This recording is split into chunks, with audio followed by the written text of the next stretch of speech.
Welcome in our MOOC course, Modern Indian Writings in English Translation. In our previous classes, we have discussed about the plot construction and about the summary of the short story A Season of No Return by Gurdyal Singh, and also about some themes discussed in the short story. With this, in our third lecture on A Season of No Returns, we would discuss about the concepts of Dalit existentialism, caste as a lived experience, time as a hopelessness, contrast individual versus systematic blame, linking it to the Dalit consciousness. With this, we start our first topic of Dalit existentialism as portrayed in the story. The burden of existence. Dalit existentialism explores the crisis of being in a world that denies one's humanity or marks one as other. In this story, the existential weight is carried most visibly by the daughter-in-law whose identity is fractured by her caste status. She is the low caste woman who has entered in a high caste. Her existence is defined not by who she is, but by her function to serve, to be polite, and to provide her worthiness constantly. She performs her role with a characteristic sweet voice and mechanical perfection, a survival strategy common in existential narratives where the marginalized must overcompensate to justify their presence in the space that historically excluded them. The daughter-in-law remains unnamed throughout the story, referred to only by her relationship to the protagonist or as Kaka's mummy. This lack of naming is a hallmark of subaltern existence, where individual identity is submerged to the social roles. Her wet hair, shapely lips, and smile are described, but her internal thoughts are never revealed.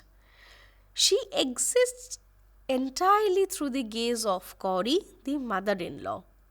This reflects the existent condition of the other who is observed and judged by rarely afforded the subjectivity to speak or feel for themselves within the dominant narrative framework. The daughter-in-law's behavior is driven by an underlying anxiety to be accepted by the family that likely rejected her.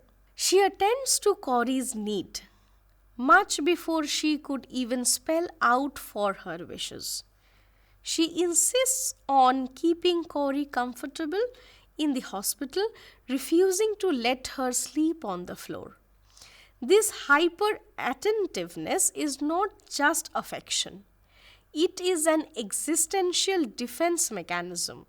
As someone condemned by the village society, she must constantly demonstrate that she is civilized and capable, countering the stereotypes, societal norms. The strange dread in the story. Kauri feels a strange dread lurking in her eyes while watching the household. In the context of Dalit existentialism, this dread represents the constant tension of an intercaste existence. The household is a paradise on the surface, but underneath lies the anxiety of broken social codes.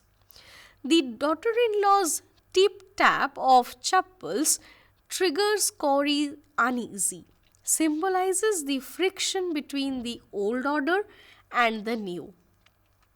The dread is the recognition that their coexistence is very fragile built on the suppression of the caste question that alienated them from the village community in the first place. Alienation in the paradise. The setting, a government quarter described as a paradise, becomes a locus of alienation. For the characters grappling with the caste displacement, the modern city offers material comfort but not any kind of emotional help. The daughter in law's perfect home is a fortress against the judgment of the Biradri but isolates them. Dalit existentialism often criticizes this such progress as a veneer that hides deep stated displacement. The paradise is merely a gilded cage where they must only fit into. The silence of the subaltern. Throughout the story, true communication is absent. The daughter in law speaks in repetitive, sweet sentences like Maji Pranam, give Kaka his feed, but she never discusses her past with her feelings about the village, or the discrimination she faced. The silence is a survival tactic. To speak of a reality would be to disrupt the fragile peace of the household. Dalit existentialism highlight this forced silence, the inability to voice one's history because that history is stigmatized. She must remain the blessed one in Corey's eyes, suppressing her own voice to maintain the illusion of harmony in the home. The daughter in law's body is depicted primarily as a site of labor and service. She is always moving, serving tea, carrying the baby, or going to work. Even her smile is a tool of management pasted upon her face. In Dalit existential thought, the body of the marginalized is often reduced to its utility. Her value of the household are perhaps her protection against Corey's potential prejudice. Santokh represents the modern man who believes he can transcend caste through profession and geography. He is an engineer dressed in spotless white kurta pajama. However, this modernity is fragile. He cannot escape the cold that grips him at the end of the story. The existential crisis here is that modernity, the city, the job, the white clothes, fail to provide spiritual warmth or true belonging of the character. The season of no return implies that by stepping out of the caste-bound village structure, they have entered a void where they manage somehow but do not truly live. The village verdict, caste is not just an abstract concept but a lived reality that dictates social standing. In the village, Santokh's marriage was a scandal. Relatives made a big issue of it, and there was no marriage procession and no rituals. This lack of ritual signifies social death. For Corey, the lived experience of caste is the same of being unable to show her face anywhere in the Biradri. The community's refusal to participate in the wedding marks the couple as a social outcast, illustrating how caste functions as mechanisms of exclusion and public humiliation. The impact of intercaste marriage is total abstraction. When Santokh visited the village, no one spoke to him straight. This silence is a form of caste violence. It denies the individual recognition and respect. Santokh's father, representing the traditional patriarchy, sarcastically remarked, "I could always go to the langar," implying that he has been displaced from his own home honor by his own son's action. The lived experience of caste here is the fracturing of the family bond and also about the unity in the society. Kauri's reluctance to accompany Santok to the city stems from the shame inflicted by caste norms. She leaves reluctantly, caught in dilemma. When she meets the woman from Jalandhar, she avoids talking about her daughter in law's background. She cannot complain because her daughter in law is perfect in service, yet she cannot boast because of the caste stigma. The lived experience of the caste creates a zone of silence where Kauri cannot share her true reality with her peers, forcing her to endure the other woman's bad mouthing rather than reveal her own family's history or secret. The caste hierarchy is reproduced in the city through the figure of the maid in the story. The daughter in law, through low caste in the village context, where the maid employs a lower socio-economic status in the city. The maid works in a slipshod manner and has a husband who works as a coolie. Kauri initially dislikes her, reflecting ingrained prejudices against the working class. This dynamic illustrates that caste class hierarchies are fluid but persistent. The daughter in law has moved up the ladder, but the structure of servitude remains, with the maid now occupying the lowest rung of the lived hierarchy.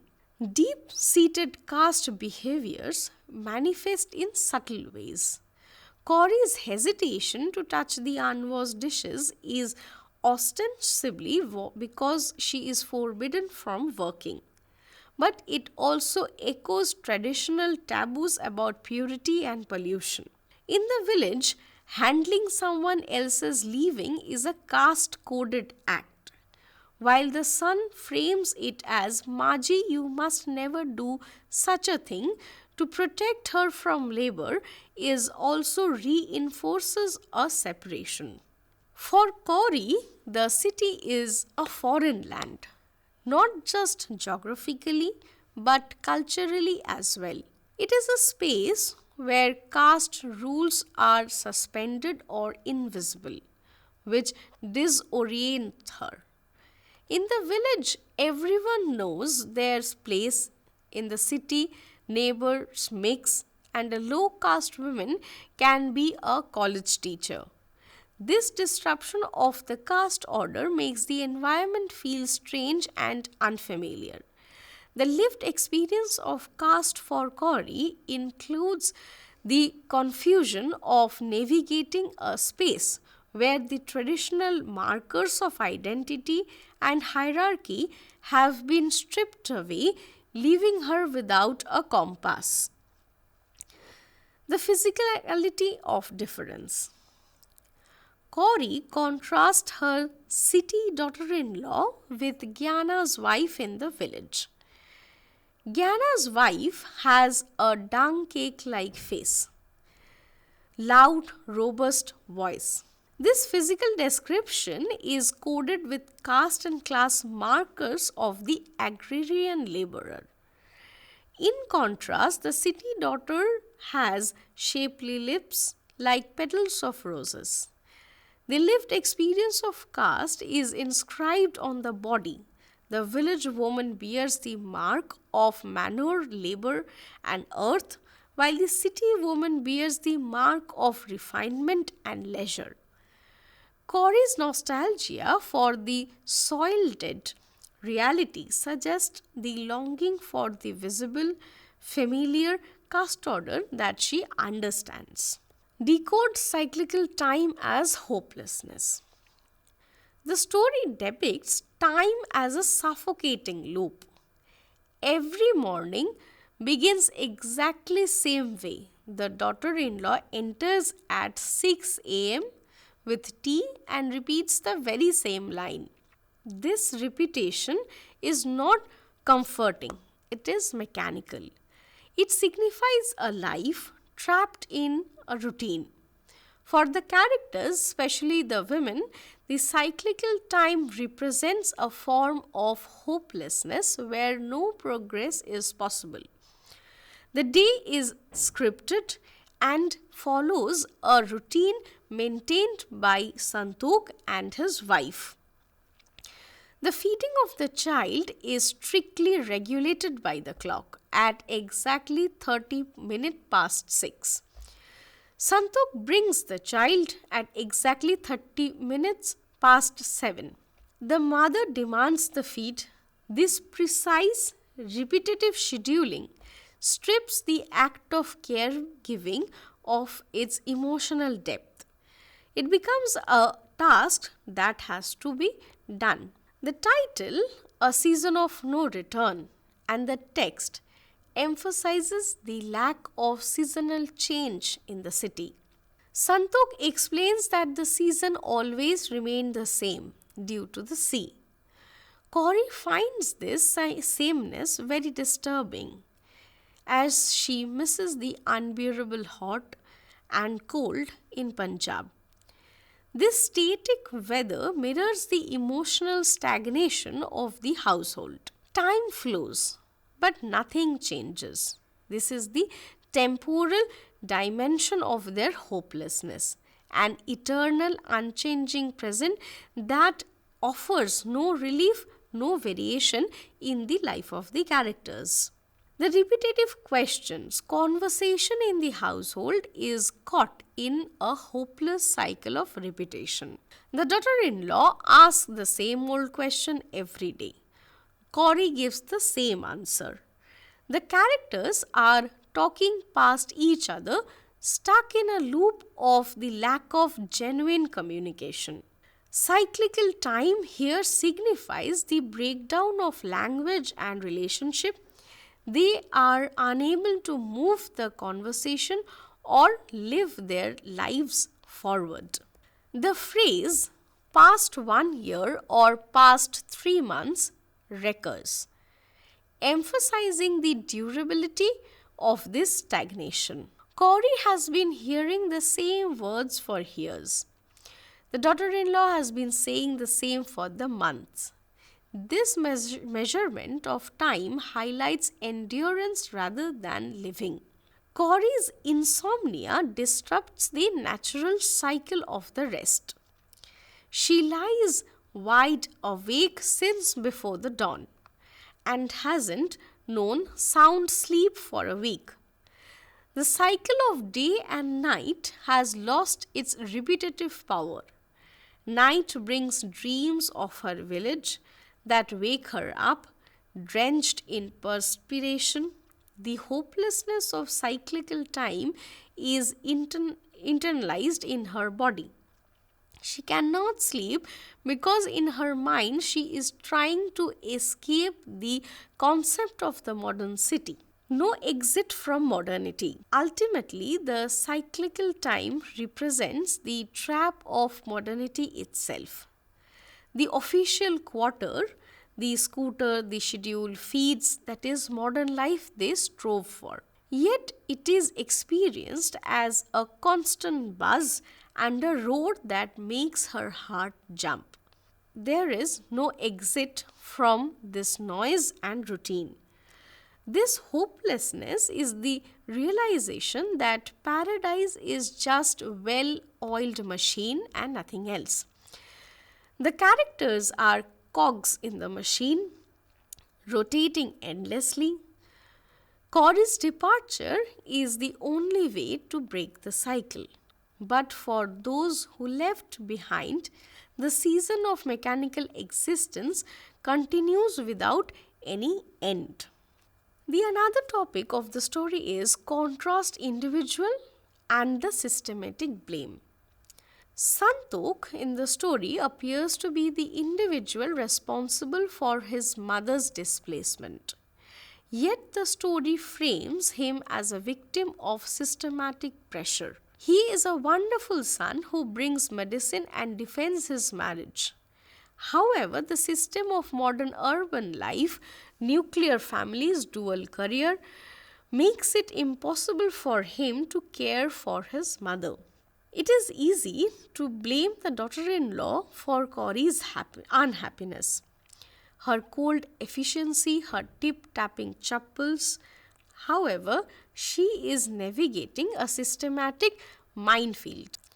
As a working woman and as an intercaste wife, she is under immense pressure to perform her duties in a rightful manner.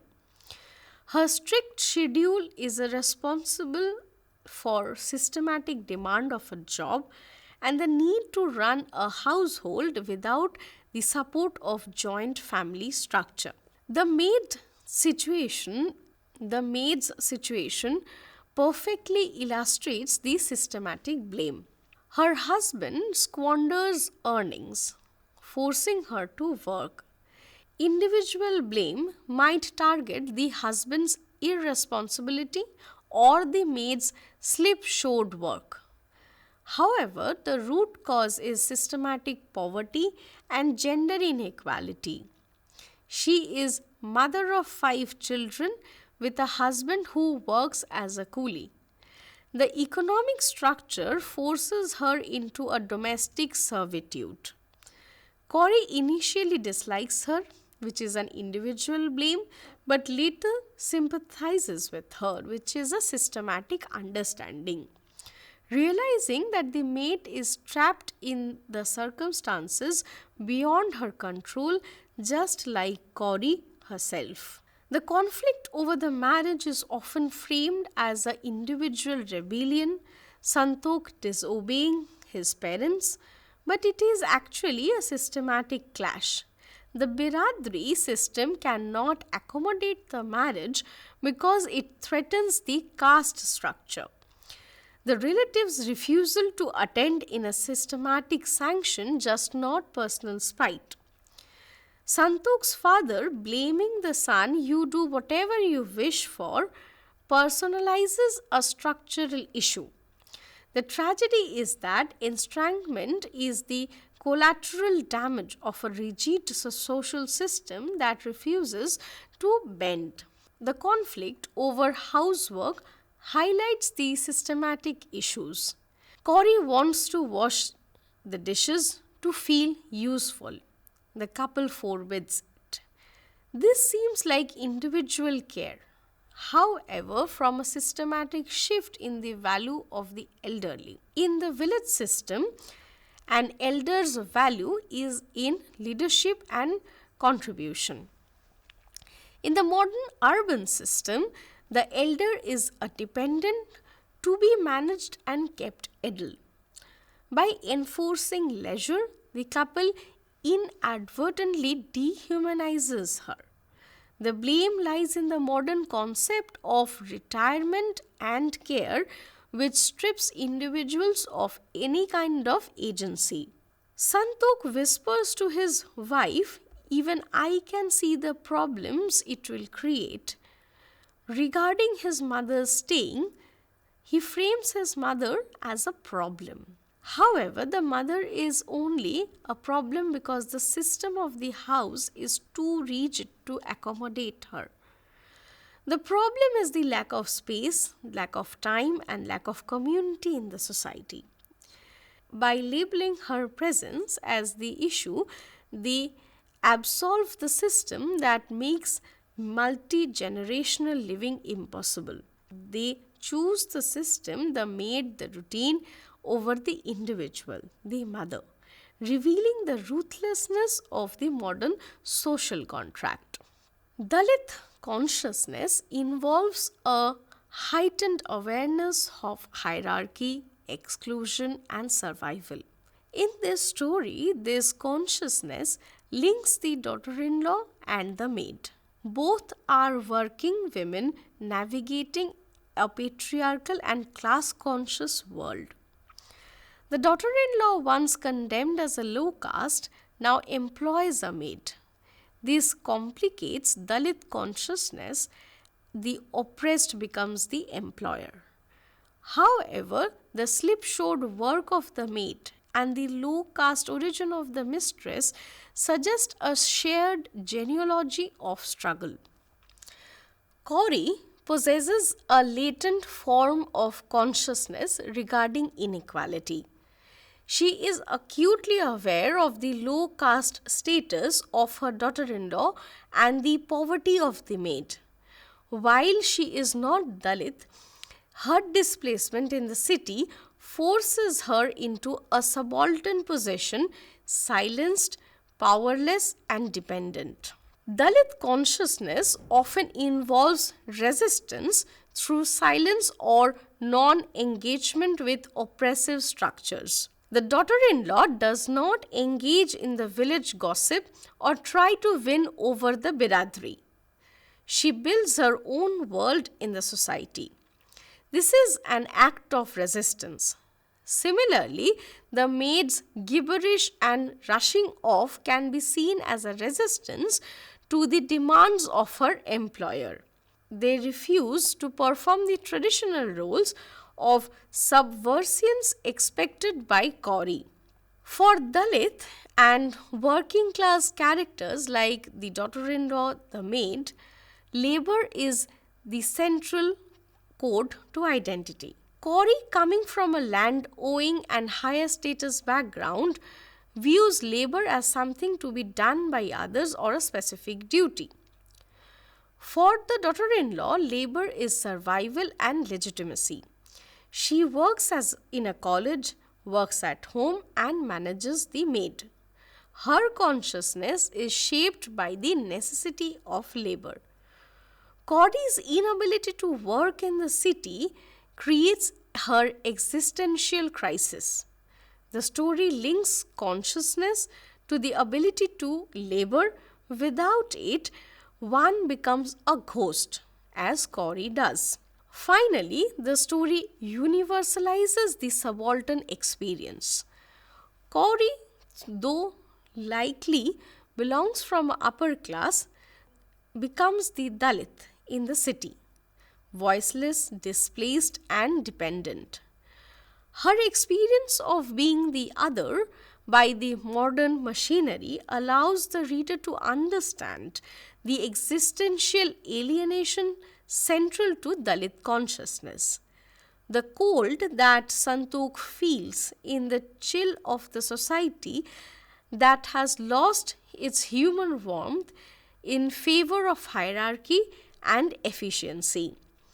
The story links the specific pain of caste, exclusion to the broader human condition of alienation, suggesting that a rigid, unfeeling system eventually everyone becomes an outcast. The story ends with a powerful image of the unfamiliar manifesting as physical cold.